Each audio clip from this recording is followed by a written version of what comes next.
நம்ம சொல்றதெல்லாம் அவர் கேட்டுக்கிட்டே இருக்காரு. நம்ம சொல்றதுக்கு அவர் ஒரு செய்தி சொல்லணும் அப்படிங்கிறாருன்னா, அந்த செய்தி அவர் எப்படி சொல்லுவார்?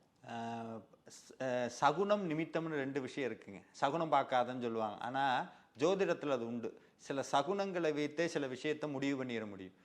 சகுனத்தை விட ஆற்றல் மிக்கது நிமித்தம். நிமித்தம்னா அந்த நிமிஷத்துல அந்த இடத்துல நடக்கக்கூடியது.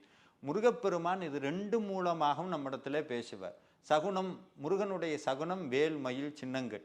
அதை இன்னைக்கு நம்ம நிறைய பார்க்குறோம். நிமித்தம் அப்படிங்கிறது முருகப்பெருமானுடைய வார்த்தைகளாக இருக்கக்கூடியது. திருப்புகளோ ஏதோ ஒரு சுவாமியினுடைய பாடல் ஏதோ ஒன்று ஒலிக்கிறது.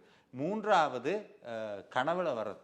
இந்த கனவுல வரக்கூடியது தான், இந்த 3ம் தான் முருகப்பெருமான் நம்மிடத்துல பேசுவதற்கான சாத்தியக்கூறுகள். அது இல்லாம சில ஆத்மா அடியார்களுடைய தகுதியை பொறுத்து சுவாமி நேரடியாகவே வந்து நிறைய பேட்டெல்லாம் பேசியிருக்கிறார்.